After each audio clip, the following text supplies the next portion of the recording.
Emmanuel Levinas me racontait comment il n'avait jamais vu une telle agilité d'esprit, une telle capacité d'interpréter le Talmud de façon extraordinaire, etc. Voilà.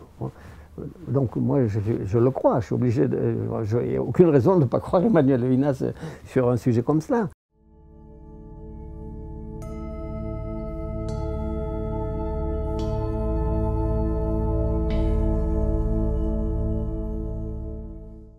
Je m'appelle Henri Atlan, j'étais étudiant, je commençais mes études de médecine à Paris et j'ai passé à cette époque-là une année à l'école d'Orsay, à peu près dans les années 48-49.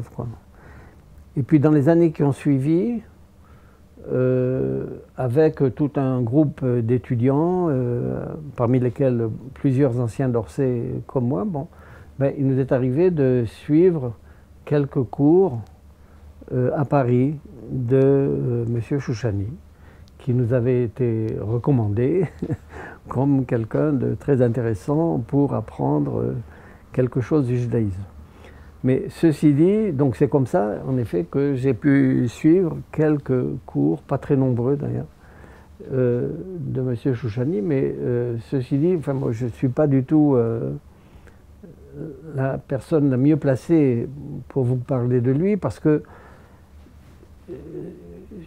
nous étions en réalité un groupe d'étudiants là qui étions encore beaucoup trop débutants, si vous voulez, dans les études juives pour pouvoir apprécier l'érudition et la super intelligence dont il témoignait auprès de gens qui étaient capables d'en juger, comme Elie Wiesel ou comme Emmanuel Levinas, évidemment que j'ai bien connu moi-même et qui m'en a parlé beaucoup à cette époque-là. Voilà. Alors, donc dans les années 48-49, vous étiez un jeune... C'est après, donc quelques années plus tard, dans les années 50, quoi. C'est-à-dire j'étais à Orsay en 48-49. Et là, il enseignait à Orsay quelque Mais cours. pas à ce moment-là, beaucoup plus tard. Et il n'a pas enseigné très longtemps. Il est venu faire quelques cours, pas beaucoup d'ailleurs, très très peu. Et puis ça s'est terminé brutalement, parce qu'il s'est fâché avec Manitou, à l'époque où Manitou dirigeait l'école d'Orsay. Quand j'étais élève à Orsay, c'était bien avant, c'était la troisième année où c'était le créateur de l'école d'Orsay, c'est-à-dire Robert Gamzon, qui dirigeait encore l'école. Et c'est plus tard que Manitou a succédé à la direction de l'école. Mais à ce moment-là, les anciens, puisque à l'école d'Orsay, on ne restait qu'une année, donc les anciens qui avaient passé une année à Orsay, et puis d'autres, enfin, qu'on connaissait par ailleurs, nous nous réunissions à Paris, dans différents endroits, pour continuer à progresser dans les études juives que nous avions commencé à Orsay, quoi. Voilà. Et c'est dans ce contexte-là qu'on nous a signalé ça. Donc, comme nous étions très curieux de cours qui n'étaient pas trop conventionnels, quoi. Donc, en évidemment, nous sommes précipités là.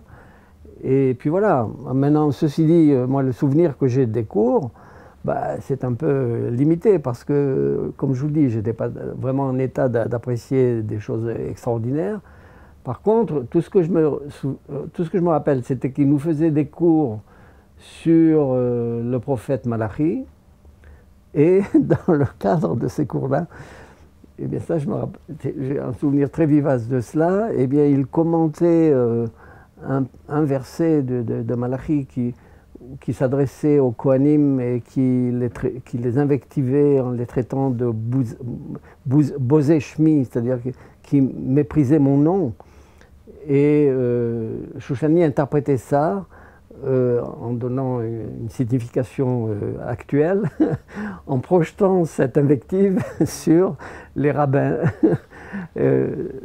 Donc il se moquait, quoi. Et alors, je suppose maintenant, après coup, qu'il devait être assez démagogique, quoi, parce qu'il devait savoir que nous-mêmes, nous n'apprécions pas terriblement à l'époque les enseignements habituels qu'on pouvait entendre des rabbins. Donc, il nous faisait plaisir, en quelque sorte, en disant ça. Donc, ça marchait très bien.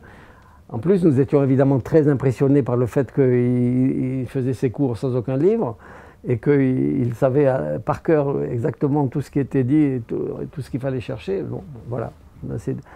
du point de vue du contenu, si vous voulez, de ce que j'ai pu apprendre chez Chouchani, ben, comme vous voyez, c'est assez limité. Mais enfin, bon. Personnellement, je n'ai pas eu l'impression que M. Chouchani était autiste. Alors, qu'il était génial, oui, qu'il avait des capacités intellectuelles, de mémoire, d'intelligence, etc. Bon, ben, ça semble être le cas. Encore une fois, moi, je ne l'ai pas expérimenté personnellement, mais, donc je fais confiance. Mais je ne crois pas que ça suffit pour dire qu'il était Asperger, tout simplement parce qu'il avait associé à ça une vie originale. C'est très facile, surtout sur un adulte, de dire voilà, c'est un autisme Asperger. D'habitude, on dit ça sur des enfants ou des adolescents. Et lui, justement, il n'avait pas de difficulté à communiquer, c'est ça? Et donc c'est pour ça que vous pensez que... Ah ben, écoutez, il avait un mode de communication qui était normal pour quelqu'un qui était censé être un maître génial et qui enseignait aux gens.